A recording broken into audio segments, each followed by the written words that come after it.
if you have a big batch of sourdough in your fridge, or maybe even just a little batch, and you want to add some inclusions or flavors or something else to the dough, so it's not just going to be simple, rustic, or even a sandwich loaf of dough, this is how you add those inclusions once your dough is already made. The cool thing about sourdough is that you can actually add flavors at like several different points when you're making the dough. I don't add anything to ours until I'm getting ready to shape it. And the reason why I do it that way is because I make a big batch of dough. A batch, like some weeks, if I know that we're gonna be around for the next couple weeks, I will make a batch of dough that would make 8 loaves. Or some weeks it's 6 loaves, but it fills this container, sometimes 2 of these containers. And I put the link to this container down in the description below, so if you're looking for one, go ahead and click on it. I like the circle ones too. I almost like the circle ones better, so whichever one you find. These are amazing to be able to store your dough in. But because I make this big batch of dough at the beginning of the week, I don't like to add any extra flavors. Oh, okay, this is one of the reasons why I love batching dough. I'm in the middle of a huge baking day and I can make sourdough bread while the cookies are cooking. I love when our family pops in the kitchen, and especially when they see what I'm making and they get excited about it. You can see Parker, he's checking it out. He's all, ooh, are any of those cookies available? I would like one. These are fine. So I like to make my big batch of dough, and then I can do whatever we like want for that day. And I'm not stuck with just one flavor profile. But if you are only making a small batch, like maybe you're only making a single loaf, you can actually add in the flavors when you're doing your stretch and folds. And then the flavors do have a little bit more time to like marinate in a way with the bread. But the awesome thing is that you don't have to think about it then. So I'm gonna set my bin of dough aside because the first thing that I wanna do is actually get all of the inclusions, the add-ins ready. So here's the cool thing. You can go savory, you can go sweet, you can put cheese and jalapeños and caramelized onions or roasted garlic. Like, you can quite literally put anything you want in there. Here's a couple, I'm not gonna say rules because I don't really think that you need to worry about rules when you're doing sourdough, but there are some really good guidelines. So if you are going to add something into it that is very liquidy, or it has a lot of moisture to it, then I suggest actually adjusting your dough recipe with that in mind. So what we're gonna do to ours is we're gonna do pesto. I'm chopping up some sun-dried tomatoes. So we love growing tomatoes in our garden. So if you see videos pop up of me and I'm talking about the garden, it's because I love to garden as much as I love baking and hosting and all of that. And so we love sharing all of the fun stuff that we're doing in the garden and tips to help you with yours. And even if you don't want to have a huge garden or you think I don't like tomatoes, I am going to challenge you to, okay, let me grab these. I'm going to challenge you to plant at least one tomato plant on your porch or back deck or somewhere that gets a lot of sunshine. So these are tomatoes that we call them sun-dried, but we dried them in our dehydrator. So look at how cute they are. So this is a little cherry-sized tomato, and this summer when we're doing it, I'll show you how. They're so easy.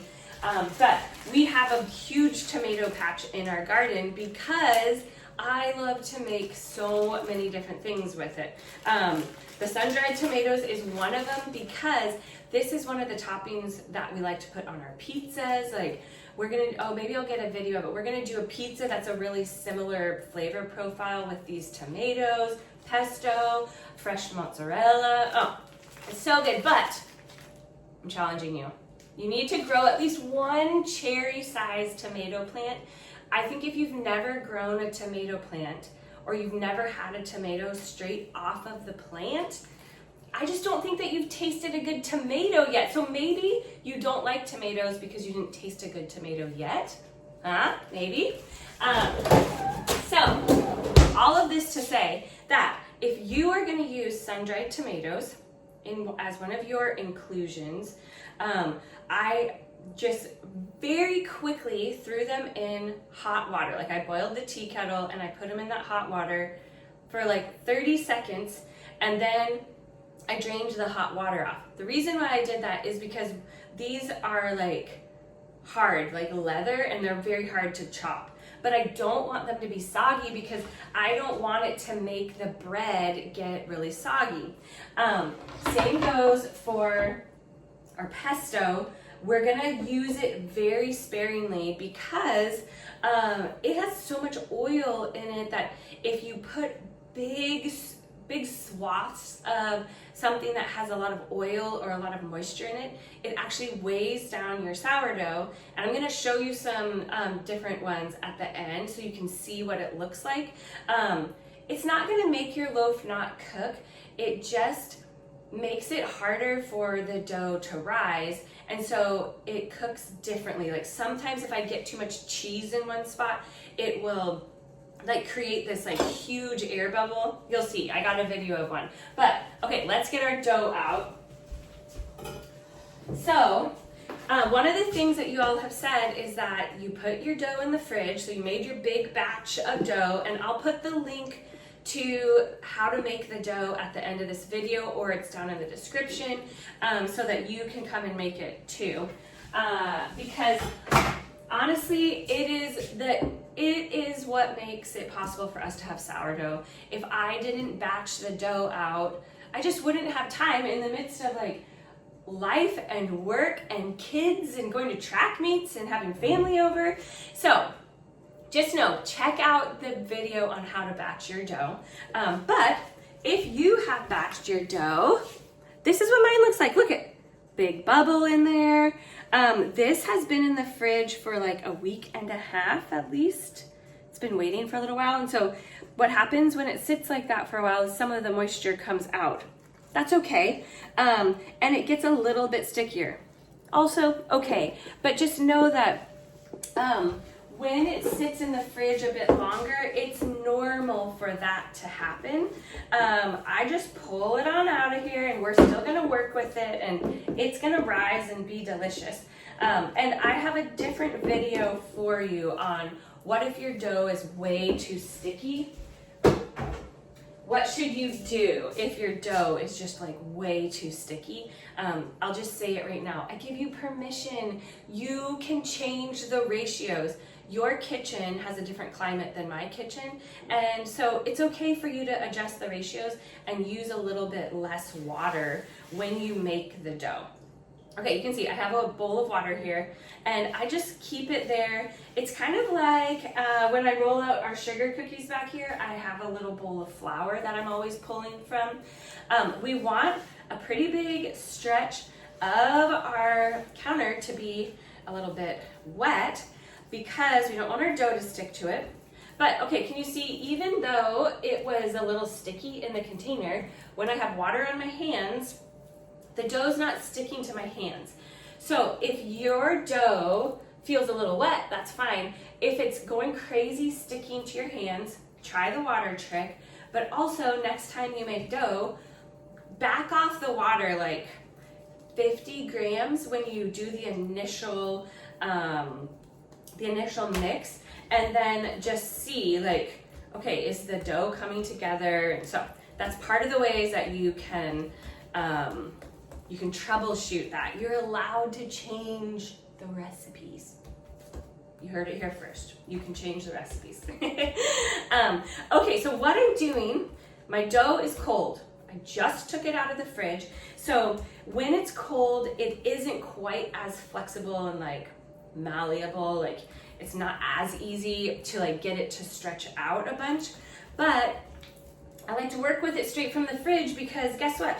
I'm in the middle of doing a different work project and I'm like, ooh, let's get some bread going for dinner because we're gonna have carbonara. And so I just pull it straight out of the fridge.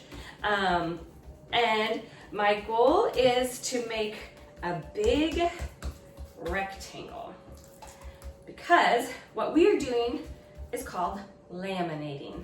We're gonna laminate the dough with our flavors. Think about it, you're like laminating the dough with the flavors. But I'm gonna bring you over here so you can see how much I put on. You don't want to have sheets of flavor. This isn't like making a cinnamon roll because we still want our bread to be able to rise. So even though it's called laminating, I'm gonna call it dolloping because we're going to dollop. We're going to put little nuggets of goodness all over the bread so that the bread still has enough space and it's not so weighted down, it's able to rise. So before I get too busy with laminating, I've decided to do an oval basket for this one.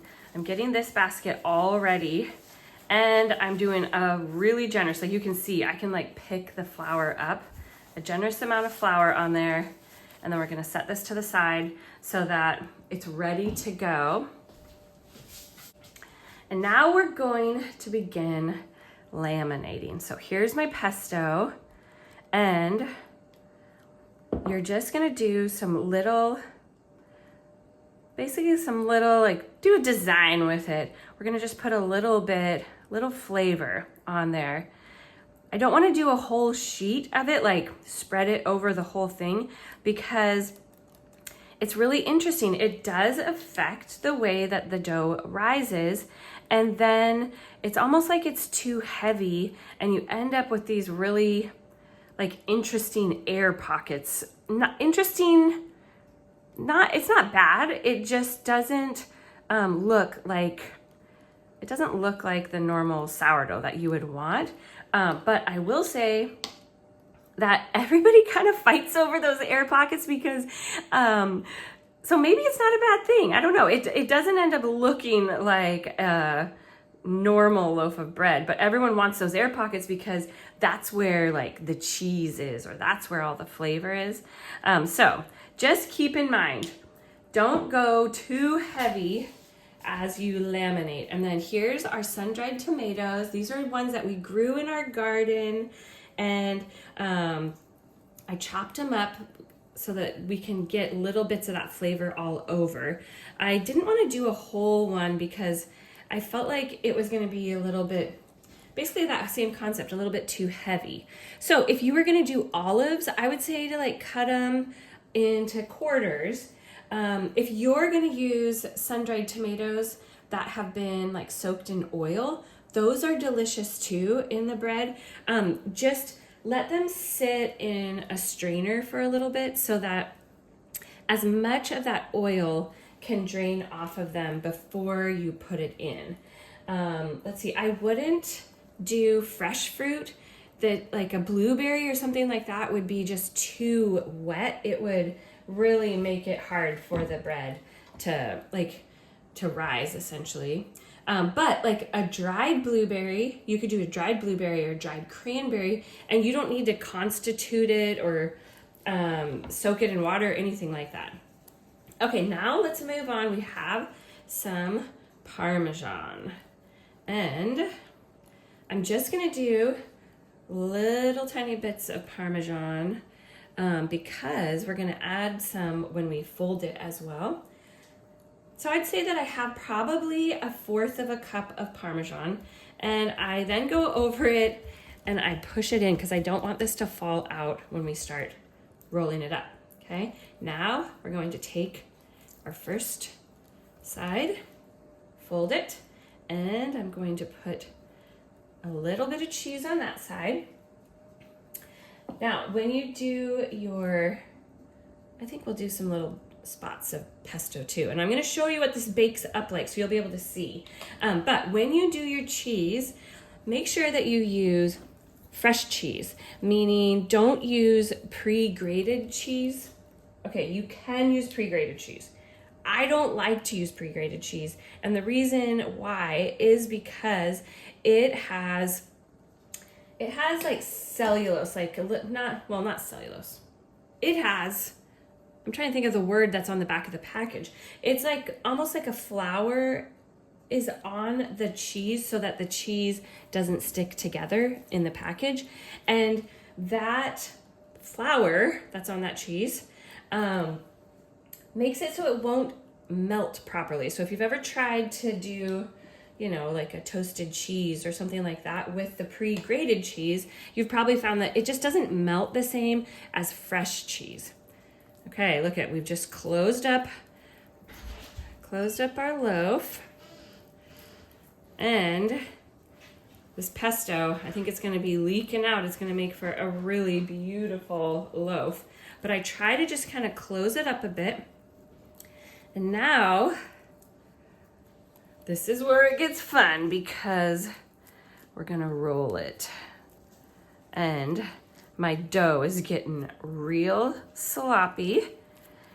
But just remember, you still want to create, let's get some more water here. You still want to create that tension on your loaf so that it has something to push against when it's time to rise.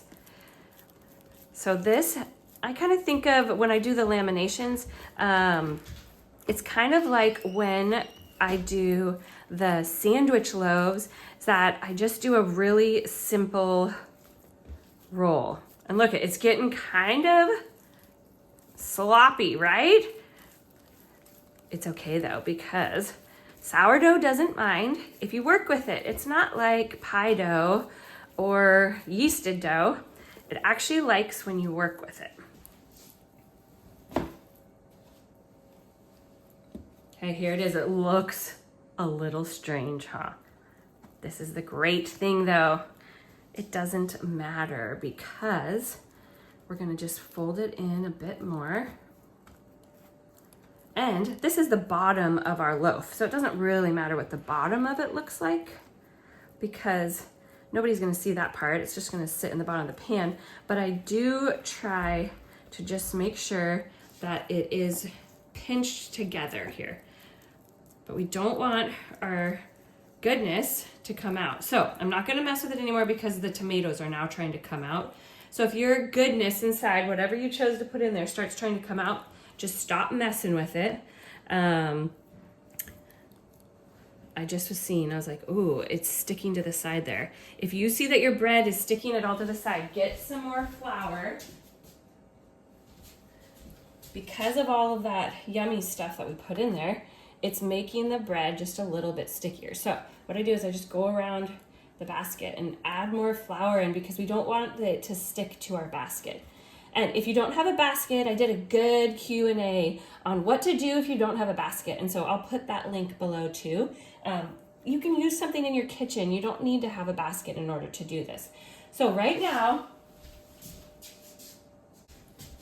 because it's so wet from all of that yumminess, I'm going to put a piece of saran wrap over this and we're going to stick it in the fridge. Okay, because it's so wet and because my oven is occupied with cookies right now, I'm actually gonna wrap this up. And you saw I put a little bit of flour on it because I don't want the saran wrap to stick to the dough.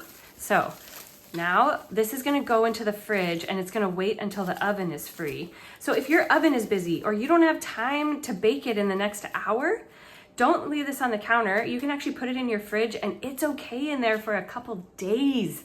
So I don't like to leave it in the basket for too long, like 2 days, if the bread is a little bit sticky, because I don't want it to stick to the basket. But I generously floured it. And so this is actually just gonna sit in the fridge for a couple hours until the oven is free. And we're gonna bake it straight from the fridge. You can bake your bread straight from the fridge and it actually gives it a great rise because it's like this difference in temperature. But if you are around and you can bake your bread in 1 hour, just cover it with a piece of parchment paper, set it on your counter, and turn your oven on in about like 45 minutes. But I'll be back when it's time to bake. Right now, I'm gonna finish these sugar cookies. And if you like sugar cookies, come and hang out with me, because number one, this recipe is so delicious. It was my husband's great aunt's recipe, and it has sour cream in it. And I'm actually fiddling around with the recipe this week so I can tell you how to make it with sourdough discard, so stay tuned. And the frosting is so good because this is a springtime. It's springtime right now here, and Mother's Day is next weekend, and so I'm batching all of these. They're going into the freezer, and then I'm gonna do a zested lemon frosting on it. It's so delicious. But okay, we'll just talk about sourdough right now. If you are wondering how much you should add of something, like you're like, how many grams should I add of dried blueberries? Or how many grams should I add of cheese? Or whatever it is that you're adding in, weigh your loaf. So our loaves are typically around 800 grams. And you basically go 800 grams, what's 20% of 800 grams, which is like 160. So you would want to keep the weight of your inclusions to 160 grams. I think that as you like weigh your stuff initially so that you can kind of see how much is that, but then don't be too concerned. If it's a little bit less or it's a little bit more, it's okay. Just know that the heavier it is, the more it will weigh your bread down. But it's kind of nice to have a number to work with, right? Like if I'm gonna add that in, I need to have at least 160 grams to really give it some good flavor. Now, I didn't weigh out the pesto and the sun-dried tomatoes and the cheese, but I just know for myself that if it's around 1/8 of a cup for all of those different things, that tends to be enough for the whole loaf. So, you know, I probably had grated closer to like 1/3 of a cup of the Parmesan cheese, and I only used maybe half of it. So it was close to 1/8 of a cup. So, you know, think like that's a pretty small measurement. And that's why I'm like, don't think of it like you're like laminating the whole floor of the bread. You're just dolloping little bits. Also, if you are baking a lot of cookies, this is the secret to storing them. I can't lift it up because it's going to make it fall, but you have to put them on their side because then they won't stick together. So, okay, back to baking while our bread is resting. My cookies finished baking, so I turned on the oven to get it up to 425.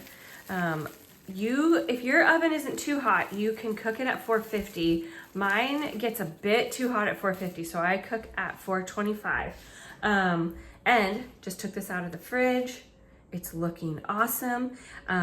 Before I dump it out of here, which you can see already that this is like way easier to work with. It's much more firm now. Do that one final bit of creating tension. You know, you might see a little bit, like I see some pesto coming through there. That's okay. But this final bit of tension is so good for helping the dough to rise.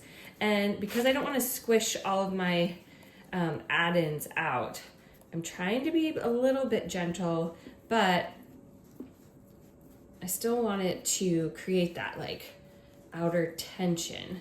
Okay, now let's flip it out.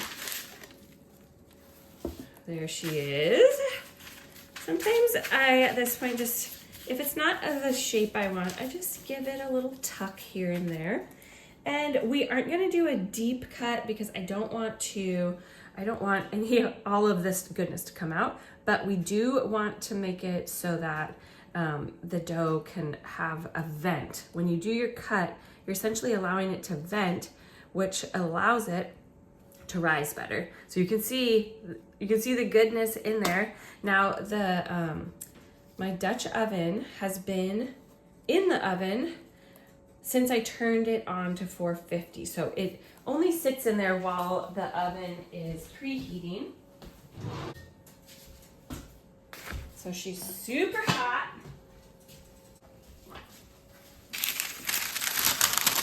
Okay, so this loaf, I took it out of the fridge. I gave it that score to open it up a little bit. And now it's going right into the oven. So it doesn't, if yours has been in the fridge proofing for a couple hours, it doesn't need to sit on the counter at all. It can go straight into your oven. So if your dough was proofing in the fridge, it was in there for a couple hours, it doesn't need to sit out on the counter at all. You can take it out, score it, it goes straight into the oven, and then I'm setting the timer. I'm gonna let the lid stay on for 30 minutes because when it has the inclusion, sometimes it takes just a little bit longer for it to bake because it has this extra stuff in there. And so I like to leave the lid on for 30 minutes so that it could bake with the lid off for 25 or 30 minutes and not get like crazy dark on the top. If you're not sure if yours is done, because you can't just go off of the top of the loaf, you can use, I'll find the thermometer, I'll show you. You can just stick a meat thermometer into the side of it or into where you did that incision, where you did the scoring. And then you can just test it and see, is the middle of the loaf at 200 degrees? Because that's how you know it's done. Okay, want to see what she looks like? It's a surprise every time. Oh my, look at how much it has opened up already. And you can see the layers going on in there with all of those add-ins. So it's still very, very pale though. So I'm gonna set the timer for 25 minutes. Here she is with 25 minutes. Let's see how pale she still is.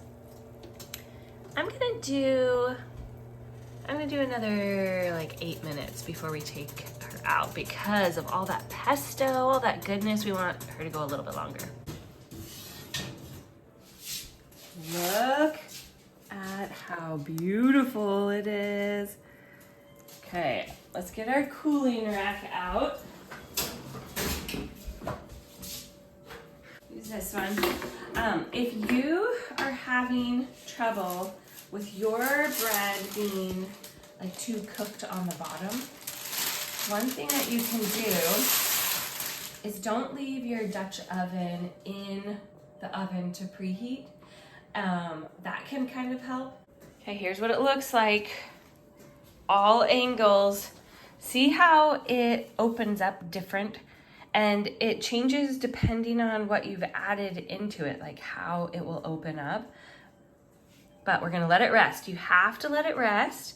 And then as soon as we slice it, we'll show you what it looks like. We're gonna cut into it. You get to see it when I get to see it too. So we'll see what it looks like. I feel like it's always a surprise when you add in. Ooh, come here, bud, show them a little closer. That looks pretty good. It always feels so satisfying when it looks nice inside. I'm gonna show you another one I made last week, and the cheese was a little heavy and it didn't rise properly, but here is the loaf that I made last week. And you can see even as I'm cutting it, how the top is kind of squishing in. So I knew there was a huge air bubble right there. And once I open it up, you'll see. Okay, isn't it interesting? You can almost see how I rolled it. And the reason why is because I got the Parmesan cheese in this just a little bit too thick. I was trying to see how thick of a layer can I do. But guess what? Everyone gobbled it up. I think they were fighting over those little layers because there was tons of like thick Parmesan in there. So it's not gonna ruin your bread to put a thick layer. You just need to know it'll cook different. this one looks really nice inside. So just remember, don't be crazy when you add in the flavors because you don't want it to weigh your bread down. So we are going to have dinner now. We're having our carbonara and we're gonna have our bread with it. And if you see me on here and I'm talking about tomatoes, you're gonna know why, because we love adding them into our bread. So we're glad that you're here baking with us. Put all your questions, comments, all the thoughts below, and we look forward to the next time that we get to make another delicious creation.